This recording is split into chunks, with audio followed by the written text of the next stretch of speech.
వెళ్ళిండ్రు తెలంగాణ నుండి ముఖ్యమంత్రి రేవంత్ రెడ్డి గారు, ఐటీ శాఖ మంత్రి దుద్దిల్ల శ్రీధర్ బాబు గారు, రెవెన్యూ శాఖ మంత్రి పొంగులేటి శ్రీనివాస్ రెడ్డి గారు, కొంతమంది సెక్రటరీలు, అలాగే చిరంజీవి గారిని కూడా తీసుకుపోయినారు. పాపం ఎందుకు తీసుకుపోయారో నాకు తెలియదు, లేకపోతే వాళ్ళేమన్నా ఇన్విటేషన్ ఇస్తే వచ్చి ఉండొచ్చేమో మేబీ. సో ఇట్లా మొత్తానికైతే అక్కడికి వెళ్ళినారు. ఎక్కడికి? దావోస్కి వెళ్ళి మాత్రం ఏం చేసేది ఉంది లేదు శ్రావ్య. ప్రైవేట్ కంపెనీలు ఏమైనా తీసుకొస్తుండ్రా?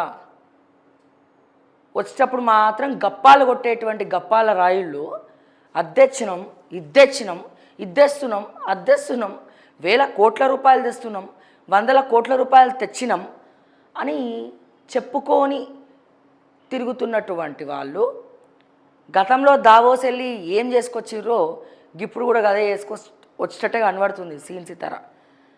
అక్కడ పక్క రాష్ట్రంలో లోకేష్ మాత్రము మీటింగ్లని అవన్నీ బాగానే పెట్టుకుంటుండ్రు. ఈ ఆంధ్రజ్యోతి సాక్షిగా, రాధాకృష్ణ సాక్షిగా ఇక డప్పు కొట్టే వార్తలే కదా వీళ్ళు రాసేది. డప్పు కొట్టే వార్తలు అయితే రాస్తున్నారు. మరి ఆ డప్పు కొట్టే వార్తలేంది?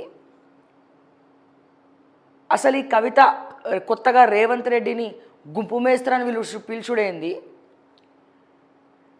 అసలు ఇప్పటికైనా మా తెలంగాణ రాష్ట్ర వ్యాప్తంగా 6 గ్యారెంటీలు ఇస్తారా? సంక్షేమం ఇస్తారా? ఆరోగ్యశ్రీ ఇస్తారా? అరే ప్రైవేట్ హాస్పిటల్స్ కమిటీ మొత్తం కూడా లెటర్లు పంపించింది, మేము ఆపేస్తాం మీరు పైసలు ఇవ్వకపోతే. 1000 కోట్లు 2000 కోట్లు కోసం బకాయిలు రావాలని చెప్పి యాజమాన్యం.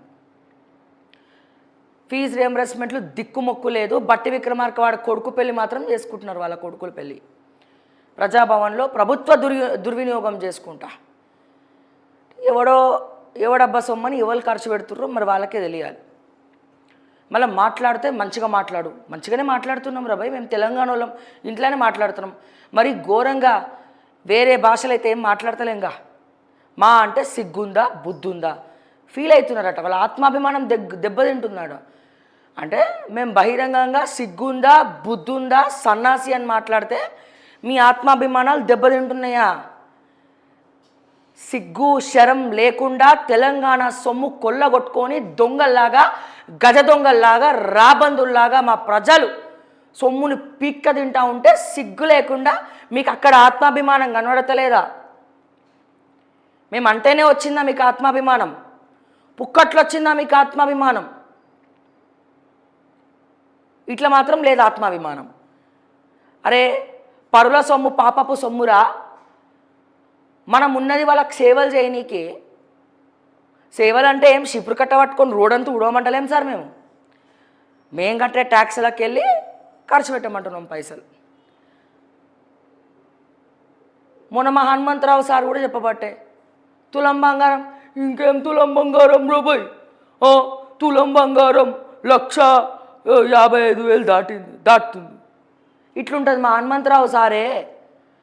స్వయాన మా పెద్ద మనిషి మా హనుమంతరావు సారే, కాంగ్రెస్ పార్టీలో ఉన్నటువంటి ఆయనే తులం బంగారం పంగనామాలు అయిపోయినాయి అని చెప్తున్నారు. ఎందుకని? ఏడిస్తాం బ్రోబాయ్ తులం బంగారం అంతంత పెరుగుతూ ఉంటే అని చెప్పి సార్ మాట్లాడుతున్నారు. ఎక్కడిస్తాం తులం బంగారం?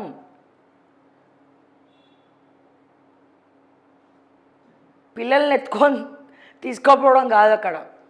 కళ్యాణలక్ష్మి గురించి ఈ ఏమంటారు తులం బంగారం గురించి పెళ్ళిళ్ళు వేసుకోకుండా తిరుగుతున్నారు బయట.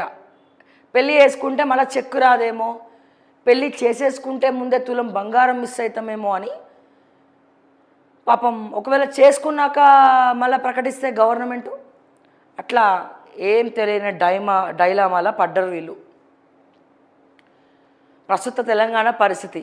ఈడ మా సారు మాత్రం ఎవరు మా సారు? మా రేవంత్ సారు. మా రేవంత్ రెడ్డి సార్ మాత్రం దావోస్లా రైట్లో చిరంజీవి గారు, లెఫ్ట్లో శ్రీధర్ బాబు గారు, ఫ్రంట్లో ఇంకొంతమంది, మధ్యలో ఈయన కాలు మీద కాలేసుకొని ఇట్లా కూర్చుంటాడు. ఇగో ఒకసారి చూడండి. మా శ్రీధర్ బాబు సార్ ఇట్లా కూర్చున్నాడు, చిరంజీవి సార్ ఇలా కూర్చున్నారు, పొంగులేటి సార్ ఇలా కూర్చున్నారు. సరే నేను ఇలా సైలెంట్ కూర్చుంటా, కానీ నేను సైలెంట్ కిల్లర్. ఏడేడ గిరిజన భూములు ఉంటాయో సిగ్గు ఎగ్గు సిగ్గు శరం లేకుండా నేను నా కొడుకు దోచక తింటాం రాఘవ కన్స్ట్రక్షన్స్ పేరుతో అని ఈయన అట్లా ఊసుండు అనుకుందాం. బుద్ధిమంతం త్రిలోకేశం లెక్క. మళ్ళా ఈ ఈ ఈ గిరిజన ప్రాంతము ఎవడైతే కొన్ని ఛానల్స్ కవర్ చేసినాయో దాన్ని డిలీట్ చేసినాయి. మళ్ళీ ఎందుకు డిలీట్ చేసినవరా నాయన అంటే దానికి సమాధానం ఉండదు. ఎవరి కమ్ముడు పోయి డిలీట్ చేసినారు? మాట్లాడేవాని సుధపుస మాటలు, చెప్పేవాని ఓ నీతి సూక్తులు డైలాగులు. ఇట్లా ఉంటుంది అన్నమాట ఈ పొంగులేటి పరిస్థితి. పొంగిపోతాడండి, ఇట్లా పొంగిపోతాడు ఆయన. ఎందుకు వాళ్ళ కొడుకుని చూసుకొని వాళ్ళ బిడ్డను చూసుకొని ఏ తండ్రన్నా పొంగిపోవాల్సిందే. మరి మా గిరిజన రైతులు ఏం పాపం చేసిండ్రు భయ్? అలా భూములు అప్పనంగా సిగ్గుశరా లేకుండా దోచుక తింటలేరా? రేవంత్ రెడ్డి సార్ కాపాడని సార్ నీ కాల్ముక్త బాంచనని ఇంటెలిజెన్స్ దృష్టికి తీసుకపోతే రేవంత్ రెడ్డి ఏం చేసిండు? పొంగులెడ్డితో దోస్తానం చేసి పొంగులెడ్డితో చేతులు కలిపి వాళ్ళ అన్నదమ్ములను సెటిల్మెంట్కి పంపించిండు. గిరిజన రైతుల్ని బ్లాక్మెయిల్ చేసిండు, కొట్టిపిచ్చిండు. ఈ పాపం ఊరికనే పోదు, వాళ్ళ మనవళ్ళకో ఇంకోటికో తగులుతుంది. ఏం చేస్తాం? తల్లిదండ్రులు చేసిన పాపాలు ఎవరికి తగులుతాయండి? తల్లిదండ్రులకు తగలవు, వాళ్ళ పిల్లలకి తగులుతాయి. ఇప్పుడు తెలియదు ఈయనేముంది, స్కాములు వేసేసి కాలు మీద కాలు వేసుకొని కూర్చుంటాడు. తర్వాత సంగతి ఏంది? ఈయనైతే అసలు ఎందుకు ఐటీ మినిస్టర్ అయిండో ఆయనకే తెలియదు. ఆయన ఐటీ మినిస్టరా, లేకపోతే అడ్మినిస్ట్రేషన్ మినిస్టరా, లేకపోతే ఏం మినిస్టరు, అసలు ఆయనకి అవగాహన ఉందా లేదా? కొద్దిగా గొప్ప చదువుకున్నాడంటే ఈయననే. మరి ఈయన తెలివి కూడా అటకెక్కినట్టున్నది. ఈయన తెలివి కూడా అటకెక్కినట్టే ఉన్నది. మింగలేడు, కక్కలేడు, ధైర్యం లేదు. ధైర్యం లేనప్పుడు రాజకీయాలకు ఎందుకు రావాలంట? అవసరమా? ధైర్యం ఉంటేనే రావాలి. ఇప్పుడు ప్రభుత్వానికి వ్యతిరేకంగా మాట్లాడితే, ప్రజల పక్షాన మాట్లాడితే కేసులు పెడతారని మాకు తెలుసు. అయినా కానీ మాట్లాడుతున్నాం, పెట్టుకో ఏమైనా చేసుకో అని. ధైర్యం లేకపోతే రావద్దు. పోలీసులు అరెస్ట్ చేసినాక ఏడవద్దు. అన్నీ మెంటల్గా ప్రిపేర్ అయినాకనే రంగంలోకి దిగాలి. లేకపోతే అసలు దాంట్లో వేలే పెట్టద్దు. అమ్మో భయమవుతుంది అని ఒక మూల దాక్కోవాలి. ఏం చేస్తున్నారు వీళ్ళు? ఇక చూద్దాం. ఇక 2 లక్షల కోట్ల పెట్టుబడులంట, 5 లక్షల ఉద్యోగాల కల్పనట, 1000 కోట్లతో లైఫ్ సైన్సెస్ ఇన్నోవేషన్ ఫండ్ అట. పెట్టుబడులు పెట్టే కంపెనీలకు భూములు రిజిస్ట్రేషన్ స్టాంపు డ్యూటీ 100% రాయితీ అట. పెట్టుబడులపై 25% అంతకు మించి రాయితీ. పెట్టుబడి వచ్చేదాకా రాష్ట్ర జీఎస్టీ తిరిగి చెల్లింపు. Telangana next gen life sciences policy Davos వేదికగా ఆవిష్కరించిన సీఎం రేవంత్. ఆహా అవునా, 8,000 కోట్ల పెట్టుబడి, సారీ క్షమించాలి, పక్కన సున్నా మర్చిపోయినా. 80,000 కోట్ల దావోస్ పెట్టుబడులు ఏడున్నాయా జర చెప్పరాదు రేవంత్ అన్న? ఆ దుద్దిల్ల శ్రీధర్బాబు నాడు 80,000 కోట్లు అని చెప్పారు కదా. నేను నిన్న కూడా మాట్లాడినా, మొన్న కూడా మాట్లాడినా. 80,000 కోట్లు కాదు కదా, తెలంగాణలో బూట్ల కంపెనీ కూడా దావోస్ నుంచి మీరు తేలేదు. ఎన్ని ఉద్యోగాలు అంటివి 2 లక్షల కోట్ల పెట్టుబడులట. ఈ ఎట్లుందంటే అవ్వని పెళ్ళికి వాయించిన డోలట. పెళ్ళి కాదు కానీ డోలు వాయిస్తాం. ఆ పెళ్ళి కాదని తెలిసి కూడా డోలు వాయిస్తాం. ఇది ఎట్లా? పెట్టుబడులు పెట్టరని తెలిసి కూడా నీ విషపత్రికలలో హెడ్లైన్స్ రాయడానికి మనసు రాదు. రాయాలి కదా ఏదో ఒకటి. పాపం నీకు ఆయనకు 100 ఎకరాలు ఇచ్చిను, ఆ మాత్రం వార్తలు రాయకపోతే ఎట్లా? పాపం కదా. మా తెలంగాణ సొమ్మే కదా, నీకు పోయేది ఏముంది చెప్పు? ఏమైనా పోతుందా? ఏం పోదు. లాస్ట్ టైం గట్ల పోతివి, జెడ్ స్పీడ్ లాగా ఇట్లా వస్తేవి, 2-3 ఫోటోలు దిగుతీవి, 80,000 కోట్లు అని చెప్తివి. 80,000 కోట్లు ఏడ ఉన్నాయో దుద్దిల్ల శ్రీధర్ బాబు రేవంత్ రెడ్డి చెప్పాలి అప్పటివి. లేదా మా తెలంగాణ ప్రజలు ఎవరికన్నా తెలిస్తే కమెంట్స్ రూపంలో దయచేసి దండం పెడతా, కమెంట్స్ రూపంలో తెలియజేయండి. నాకైతే తెలియదు, ఎందుకంటే నాకు అవగాహన లేదు, నాకేం తెలియదు. నేను ఒక వేలి ముద్ర అనుకుందాం, నాకు అసలు ఏం తెలియదు, ఏదో అట్లా నామకే వస్తే ఉన్నా అనుకుంటా. మా మా మా చదువుకున్న వాళ్ళు, మా యువతకు తెలుసు కదా, నువ్వు ఏం ఉద్యోగాలు ఇచ్చినవో, 80,000 కోట్లు ప్రైవేట్ కంపెనీలు పెట్టుబడులు ఏడబెట్టినాయో. 80,000 కోట్లు పెట్టింది దావోస్ ప్రైవేట్ కంపెనీలా, లేకపోతే నీ అన్నదమ్ములు దోచుకున్నారా ఫోర్త్ సిటీని అనేది ఎవరు చెప్పాలి?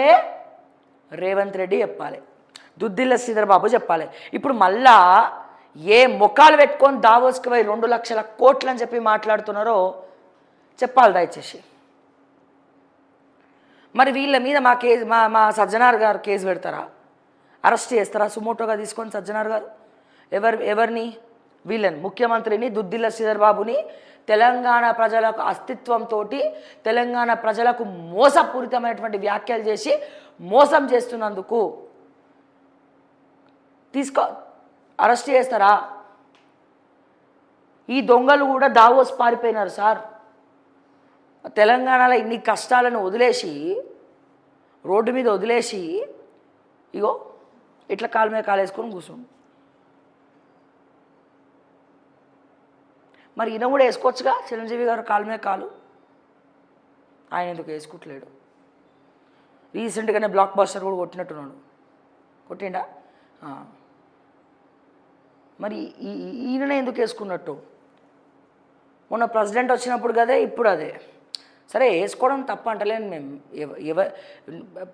పక్కోళ్ళ మీద అయితే కాలు వేయలే కదా, వాళ్ళ కాళ్ళ మీద వాళ్ళే వేసుకున్నారు కాబట్టి ప్రాబ్లం ఏం లేదు అక్కడ. కానీ మాకు ఇట్లా ఉక్రోషం ఇట్లా ఉడికిపోతూ ఉన్నది.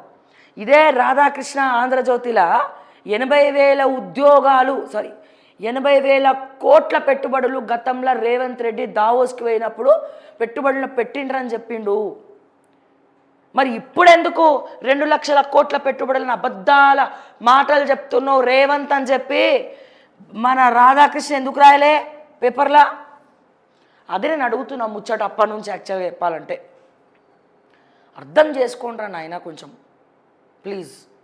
ఇక్కడ ఏమడుగుతున్నా నేను, మా రాధాకృష్ణ సార్, ఆంధ్రజ్యోతి రాధాకృష్ణ సార్, మా ముఖ్యమంత్రి రేవంత్ రెడ్డి గారు సార్, ఆయన ఉరుక్కుంట దావోస్ పోయిండు సార్. 1 year 1.5 year పైన అయింది సార్. అదిగో అప్పుడే పోయినప్పుడు 80,000 కోట్లు పెట్టుబడులు తెలంగాణకి తీసుకొస్తున్నా అని ప్రకటించిండ్రు సార్. ఆ ప్రకటించినవే ఎక్కడున్నాయా అని చెప్పి మేము భూతద్దాలు పెట్టుకొని ఇట్లా తెలంగాణ మొత్తం వెతుకుతున్నాం సార్. ఏడ దొరకలేదు సార్. ఈ వెతికే క్రమంలో సార్ అక్కడ ఉన్నటువంటి ఫోర్త్ సిటీ దగ్గర చంద్రబాబు నాయుడు గారు బినామీ ఆస్తులు మొత్తం కొనుక్కున్నారని తెలిసింది సార్. ఆ తర్వాత మీకు కూడా కొన్ని భూములు రాసిచ్చిరని తెలిసింది సార్. మరి రేవంత్ రెడ్డి గారు ఒక పక్కనేమో పైసలు లేవు అంటాడు సార్, మరో పక్కనేమో చేసేవాడిని చేస్తాడు సార్. భూములు లేవు అంటాడు సార్. మా ఉద్యమకారులకి భూము వంచన నాయన అంటే నేను ఎప్పుడు చెప్పినా, నేను గజని బ్రదర్ ఆఫ్ రజని అని బట్టి విక్రమార్క తర్వాత ఈ రేవంత్ రెడ్డి ఇద్దరు కూడా ఇట్లా కాలర్ ఎగరేసుకొని తిరుగుతారు సార్. మరి అప్పుడేమో 80,000 కోట్లని అబద్ధం చెప్పినావు రేవంత్, ఇప్పుడు ఏ ముఖం పెట్టుకొని దావోస్కు పోయి కాలు మీద కాలేసుకొని కూర్చొని 2 లక్షల కోట్ల పెట్టుబడులు తెస్తామని చెప్పి తెలంగాణ ప్రజలను మోసం చేస్తున్నావు అని చెప్పి ఎందుకు ఆంధ్రజ్యోతి ఏబిఎన్ రాధాకృష్ణ తన కొత్త పలుకులో కానీ లేకపోతే పాత పలుకులో కానీ, పాత పలుకునే కొత్తగా పలికించే విధంగా కానీ, లేకపోతే ఈ మెయిన్ హెడ్లైన్స్లో ఒక్క లైన్ అన్న తీసుకున్నాడా అని నేను అడుగుతున్నా. మా తెలంగాణ ప్రజలు దయచేసి మీ అభిప్రాయాన్ని తెలియజేయండి. పెట్టుబడులు వరంగల్లో పెట్టిండ్రా, ఆదిలాబాద్లో పెట్టిండ్రా, హైదరాబాద్లో పెట్టిండ్రా, హైటెక్ సిటీలో పెట్టిండ్రా, కొత్తగా తీర్చిదిద్దుతున్న అభివృద్ధి చెందుతున్న కోకాపేట నానక్రామ్గూడలో పెడుతుండ్రా, ఎకరం 100 కోట్లు అంటున్నటువంటి హై రైజ్ టవర్స్ పెడుతున్నారు, పెద్ద పెద్ద ఇట్లా పెరుగుతున్నాయి కదా, మరి అక్కడ పెడుతుండ్రా, మరి ఏడ పెట్టిండ్రు, ఎక్కడ ఉంది అనేది దయచేసి రాధాకృష్ణ సమాధానం చెప్పాలి. లేకపోతే తెలంగాణలో ఆంధ్రజ్యోతి పేపర్ మూసేయాలి. అయిపోయింది. ఎన్నో కుట్రలు చేసినారు, ఎన్నో రాజకీయాలను చూసినారు. అప్పటి ఎన్టీ రామారావును మొదలుకొని, ఎన్టీ రామారావు తర్వాత చంద్రబాబు నాయుడు తర్వాత వైఎస్ రాజశేఖర్ రెడ్డి, తర్వాత ఎంతమందిని చూడలే మీరు. ఇంకా ఏం చేస్తారు సార్? ఏజ్ వచ్చింది మీద, ఇంకా మేము ఇవే రాతలు రాస్తాం, ఇంకా మేము ప్రజల పక్షాన పనిచేయం, ఇంకా నాకు ధనదాహం ఉన్నది, ఇంకా నాకు పత్రిక దాహం ఉన్నది, ఇంకా నేను ఒక కొత్త బిల్డింగ్ కడుతున్నా, దానికి పైసలు కావాలి అన్నట్టు. ఆ కొత్త బిల్డింగ్కి ఏదో వాస్తు బాగాలేదంట సార్, ఏదో గండం ఉందని చెప్తున్నారు. నిజమేనా? వాస్తు అనేది చాలా ఇంపార్టెంట్ కదా సార్. మరి ఏదైనా కట్టేటప్పుడు ఆ వాస్తు బాగాలేదా, లేకపోతే ముఖ్యమంత్రిగా, తెలంగాణ ముఖ్యమంత్రిగా రేవంత్ రెడ్డి ఆ కుర్చీలో కూర్చున్నటువంటి వాస్తు బాగాలేదా? ఏ వాస్తు బాగాలేదో మా రాధాకృష్ణ గారే చెప్పాలి. ఏముంది సార్, మీరు చిట్టికేస్తే రేవంత్ ఆ పిల్ల ఎక్కువ మాట్లాడుతుందిరా భయ్, దాన్ని ఖతం చేయి అంటావు, అంటావు నువ్వు. ఎందుకంటే ఎన్నిసార్లు ఎంతమందిని ఎన్ని కుట్రలలో ఇరికించలే తమరు. నేను ఛానల్ పెట్టే నాలుగేళ్ళు అవుతుంది. ఈ 4 ఏళ్ళలో ఆంధ్రజ్యోతి, ఎందుకంటే చదివినప్పుడల్లా అరే బాబు నిజంగా జెన్యునేమో ఆంధ్రజ్యోతి, ప్రజా సమస్యలే ప్రధాన ఎజెండాగా రాస్తున్నారు నాయన, ప్రతి స్కామ్ పేపర్ల మీద రాస్తున్నారు నాయన అని చెప్పి తెగ ఆనందపడ్డా సార్. తీరా రేవంత్ రెడ్డి ప్రభుత్వం రాగానే, రేవంత్ రెడ్డి గురూజీ ఉన్నాడు కదా మా చంద్రబాబు నాయుడు గారు, రేవంత్ రెడ్డి గురూజీ ఎవరైతే ఉన్నారో నేను మా చంద్రబాబు నాయుడు గారిని గారనే అంట సార్. నేను మాటికి చంద్రబాబు నాయుడు పేరు తీసుకొస్తున్నాను, చంద్రబాబు నాయుడు గారు ఫీల్ అవ్వద్దు దయచేసి. ఎందుకంటే అప్పటి ముఖ్యమంత్రే మా అమ్మ పెట్టినటువంటి చంద్రబాబు నాయుడు గారే మా పత్రికని ఇనాగ్రేషన్ చేసినారు ఆయన ముఖ్యమంత్రిగా ఉన్నప్పుడు ఉమ్మడి ఆంధ్రప్రదేశ్లో. సో అందుకని నేనే ఆ విషయంలో పక్కన పెడితే మిగతా కుట్రలన్నీ కూడా బయట పెట్టాలి కదా. ఏ ఊరికి ఆ ఊరు ఆయన ఏం చేసినా ఉన్న వాస్తవాలు అయితే చెప్పుకోవాలి. అది ఎవరైనా, సన్నిహితుడైనా శత్రువైనా. కానీ ఇక్కడ ఇగో అప్పుడేమో ప్రజా సమస్యలని రాస్తే ఏం రాస్తుంటారు భయ్, ఆంధ్రజ్యోతి ప్రజా సమస్యలని తెర మీదకి ఎక్కిస్తుందని చెప్పి ఆనందపడ్డా. కానీ ఎప్పుడైతే కాంగ్రెస్ పార్టీ అధికారంలోకి వచ్చిందో రేవంత్ రెడ్డి తుప్పు వదిలించకుండా డప్పు కొట్టే వార్తలు ఆంధ్రజ్యోతి ఎప్పుడైతే రాస్తుండో, జీవితం ఏంది ఇతనా నేను అనుకున్నా, ఇతనా నేను పొగిడింది, ఇతనా ప్రజా సమస్యలు తెర మీదకి ఎక్కించింది అని చెప్పి నేను ఇక స్టడీ చేయడం స్టార్ట్ చేసిన. చంద్రబాబు నాయుడు గారు మీ దోస్తు కావచ్చు, రేవంత్ రెడ్డిని ప్రియమైన అనుచరుడు కావచ్చు, లేకపోతే ఆ రామోజీ మన ఏమంటాం రేవంత్ రెడ్డి ఆ టీడీపీ పార్టీలు ఉన్నప్పుడు మంత్రి పదవి ఇవ్వమని చెప్పో, లేకపోతే ఎమ్మెల్యేగా గెలిపిమని చెప్పో, ఇంకేదో రికమెండేషన్ నేను చేస్తుండొచ్చు. అంత మాత్రాన నీ పేపర్ కొనుక్కొని చదివేది తెలంగాణ ప్రజలు. ఒక రైతు బంధు గురించి రాయవు, దళిత బంధు పెట్టినని రాయవు, బీసీ రిజర్వేషన్ గురించి రాయవు. ఓకే, ఒక హెచ్సియు ల్యాండ్స్ సీఎం రమేష్ లాంటి వాడు దోచుక తింటుంటే దాన్ని రాయవు, హైకోర్టులో తీర్పులు రాయవు, సుప్రీంకోర్టులో మొట్టికాయలు రేవంత్ రెడ్డి కేసు గది రాయవు, రెడ్లకుంట చెరువుల రెడ్డి గారి ఇల్లు రాయవు, దుర్గం చెరువుల రెడ్డి గారి అన్నగారి ఇల్లు రాయవు, కాలిపోయిన బతుకులు రాయవు, ఆత్మహత్య చేసుకొని చచ్చిపోయిన ఏమంటారు కన్నీళ్ళు రాయవు, వరద బాధితుల ప్రాంతం గురించి రాయవు, ఈ పొంగులెట్టి శ్రీనివాసరెడ్డి గిరిజన భూములు దోచుకుంటే ఆ దోచుకున్న భూముల గురించి రాయవు. మరి ఎందుకయ్యా పత్రిక? డప్పు కొట్టుకో, ఓన్లీ రేవంత్ రెడ్డి ఆఫీస్కే పంపించేసే ఆ పత్రికను తీసుకుపోయి. బెస్ట్. ఎట్లా ఉంటుందంటే ఏజ్ మీద పడిన కొద్దీ మనలో ఒక మార్పు రావాలి. చాలామంది మారుతారు కూడా. ఎందుకని గతంలో చంద్రబాబు నాయుడు గారు ఎన్నో కుట్రలు చేసి ఉండొచ్చు, కానీ ఇప్పుడు ఆయన 70 సంవత్సరాల పైన ఉన్నాడు. ఆల్రెడీ అంతా ఎన్ని సంపాదించాలని సంపాదించిండు, అన్నీ అయినాయి, ఇంకా దోచుక తింటాడా? ఇప్పుడైనా అట్లీస్ట్ ప్రజలకు ఏదో ఒకటి చేయాలని అనుకుంటాడు కదా. ఇప్పుడన్నా ఏజ్ మీద పడుతుంది కదా, కొన్ని మంచి పనులు చేయొచ్చు కదా. పోనీ ఎవరికైనా దాన ధర్మాలు చేసినావా? ఎవరినైనా నిలబెట్టినవా? ఏ ప్రజల కోసమన్నా పని చేసినవా? లేకపోతే ఎవరికైనా నీ ఆస్తిలో కొంచెం రాసిచ్చినవా? ఎవరైనా పిల్లల్ని దత్తత తీసుకొని చదివిపించినవా? ఏం లేదు. మరి వచ్చిన సొమ్మంతా ఏడిపోతుంది, ఏం చేస్తున్నావు అని నాకు అడగాలని ఉంది. కానీ అది నా రైట్ కాదు కదా. నీ ఆస్తి నువ్వేం చేస్తే నాకెందుకు? అందుకే నేను అడగా. మేము ఓన్లీ ముంచే పనులే చేస్తామండి, మంచి పనులు చేయమంటే కుదరదు. చెయ్యాలి, లేకపోతే అక్కడ ఇంకెక్కడైనా అనుభవించే అవకాశం ఉంటుంది. అది ఎవరికైనా మారాలి. మారితేనే మనిషి అవుతాడు, లేకపోతే ఏమవుతాడో నాకు తెలియదు. మా తెలంగాణ ప్రజలు కమెంట్స్ రూపంలో కమెంట్స్ పెడతారు, తెలుసుకోండి. కొంచెమన్నా రాయండి. 2 లక్షల కోట్లు తెస్తామంటున్నాడు. ఏడికెళ్ళి పట్టుకోసావు 2 లక్షల కోట్లు? ఏడ పెడతారు పెట్టుబడులు? ఇన్ని రోజులు ఎందుకు పెట్టలే?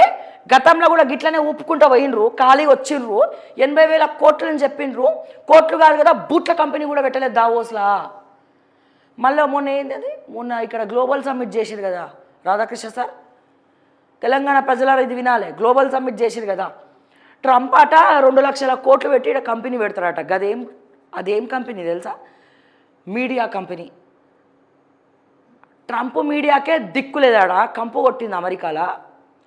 ట్రంప్ సొంత కంపెనీ. ఏం company? Media hub, media company. ఆడనే దిక్కు లేక ఆ ట్రంప్ ఛానల్ని ఎవరు చూస్తలేడు అమెరికాలో. ఆ ఫెయిల్ అయినటువంటి ఫెయిల్యూర్ ఛానల్ అట 2 లక్షల కోట్లు తెలంగాణలో మురుగుతున్నాయని తీసుకొచ్చి పెడుతుండట.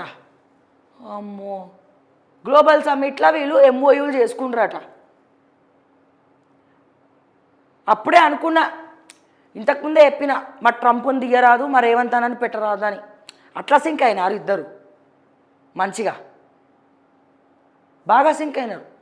అమెరికాలో ఒక ఫెయిల్యూర్ మీడియా కంపెనీ ట్రంప్ గురించి డప్పు పెట్టుకున్నటువంటి ఛానళ్ళు, దాని TRP రేటింగ్ కూడా ఎక్కువ లేదు. ఎందుకంటే అమెరికాలోనైనా, ఇండియాలోనైనా, UKలోనైనా, USలోనైనా, ఎక్కడైనా బ్రదర్ ప్రజా సమస్యలను తెర మీదికి చూపిస్తేనే ఆ ఛానళ్ళ TRP రేట్లు పైన ఉంటాయి.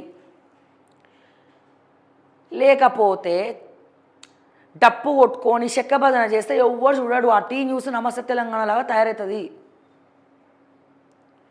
కానీ ఇప్పుడేమైంది? నీది మరో టీ న్యూస్ ఛానల్ అయింది, మరో నమస్తే తెలంగాణ పేపర్ అయింది. రేవంత్కి వార్తలు మోస్తున్నావు నువ్వు. ప్రజల కోసం పనిచేస్తలేవు, నువ్వు. ప్రజా సమస్యలు తెరపైకి రావట్లే. ఏ ప్రభుత్వం ఉన్నా వాళ్ళు మన సన్నిహితులైనా వార్త రాసేటప్పుడు ప్రజల్ని మాత్రమే దృష్టిలో పెట్టుకోవాలా, సమస్యల్ని మాత్రమే దృష్టిలో పెట్టుకోవాలి. ఏమో మీరు చదివినప్పుడు జర్నలిజంలో ఏం నేర్పించారో నాకు తెలియదు. మొన్న నేను చదువుకున్నప్పుడు మాత్రం నాకు ఇదే చెప్పారు. 4th estate అంటే public voice of public is equal to 4th estate అనే నేను చదువుకున్నా పొట్టి శ్రీరాములు తెలుగు యూనివర్సిటీలో.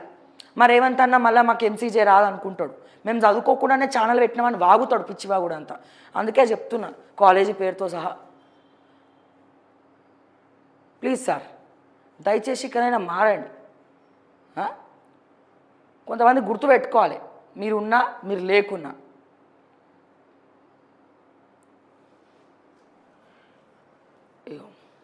స్టీల్ ప్లాంట్ అంట తెలంగాణలో 12,500 కోట్ల పెట్టుబడితో ఏర్పాటుకు రష్మి గ్రూప్ MOU అట.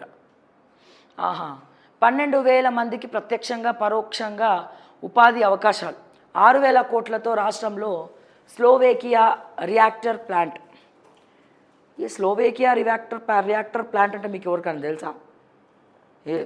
1000 కోట్ల పెట్టుబడికి అమెరికా సంస్థ సర్గాడ్ MOU. దావోస్ వేదికగా తెలంగాణకు పెట్టుబడుల వెల్లువ. 2 రోజుల్లో సీఎం బృందం బిజీ. వామ్మో, చాలా బిజీ సీఎం. చిట్కలేయండి, సీఎంకి చిట్కలేయండి, సీఎం PRO కూడా చిట్కలేయండి, CMO ఆఫీస్ అందరికి చిట్కలేయండి. చాలా బిజీ బాబు, బాగా బిజీ, మామూలు బిజీ కాదు. దావోస్ వేదికగా తెలంగాణకు పెట్టుబడుల వెల్లువ. రెండో రోజు సీఎం బృందం బిజీ. ప్రతి జూలైలో హైదరాబాద్లో ఫాలో అప్ సదస్సు రేవంత్ రెడ్డి, చైర్మన్ చంద్రశేఖరన్, రేవంత్ మధ్య కీలక భేటీ. సదస్సులో ఆకర్షణగా చిరంజీవి. భయమవుతుంది సార్ నాకు.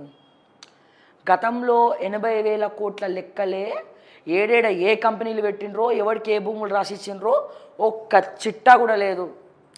ఇక 2 లక్షల కోట్ల పెట్టుబడులంట, 12,000 మందికి ప్రత్యక్షంగా పరోక్షంగా ఉపాధి అవకాశాలట, 6,000 కోట్లతో రాష్ట్రంలో స్లోవేకియా రియాక్టర్ ప్లాంట్ అట. ఈ కంపెనీల పేర్లు చెప్పి తెలంగాణలో ఇగో పలానా స్లోవేకియా కంపెనీ పెడుతున్నారండి, దీనికి తెలంగాణలో కొన్ని 100 ఎకరాల భూమి కావాలండి, ఆ భూమి నేను కంపెనీ పేరు మీద రాసి దుద్దిల్ల శ్రీధర్బాబు తోటి ఇండస్ట్రీస్ ఐటీ శాఖ మంత్రితోటి నేను సంతకం పెట్టిస్తా, మా టీఎస్ఐఐసి చైర్మన్తో సంతకం పెట్టిస్తా, పెట్టించి ఏం చేస్తా, 50 ఎకరాలు నువ్వు తీసుకో, దాని పక్కన ఉన్న 55 ఎకరాలు నేను, మా అన్న, మా తమ్ముడు, ఫైఎం కురేషి, ఇట్లా మేము కొంతమంది ఉన్నాము. ఆ రోహిన్ రెడ్డిని మర్చిపోయినది నేను. ఆ రోహిన్ రెడ్డి అందులో ఏదో అతక కుతక కొంచెం గొత్త మిగులితే మా ఏబిఎన్ రాధాకృష్ణ గారికి మేమందరం పంచుకోవడానికి బాగా వస్తాయండి. ఇది కదా మీ లెక్కలు, ఇంతే కదా, దీనికోసమే కదా కంపెనీలు. తీరా ఆ కంపెనీలలో ఎవరు పనిచేస్తారా నాయన అంటే వేరే వేరే రాష్ట్రాలకు సంబంధించిన వాళ్ళు వచ్చి పనిచేస్తారు. మళ్ళీ ఏవయ్యా తెలంగాణలో ఉద్యోగాలు, మా రేవంత్ రెడ్డి గారు 12,000 మందికి ప్రత్యక్షంగా పరోక్షంగా ఉద్యోగాలు ఇస్తున్నారంటే ఆ 12,000 మందిలో మినిమం 10,000 మందికి, నేను చెప్పేది నోట్ చేసుకోండి, మినిమం 12,000 మందిలో 10,000 మందికి ఆ చుట్టుపక్కల గ్రామాలల్లో ఎక్కడైతే వాళ్ళ భూములు గుంజుకొని పెడతారో లేదా పెట్టాలనుకుంటున్నారో వాళ్ళకి ఊడ్చే పోస్టులు, అటెండర్ పోస్టులు, చాయ్లు కాఫీలు ఇచ్చే పోస్టులు మాకు అంకితం అవుతున్నాయి.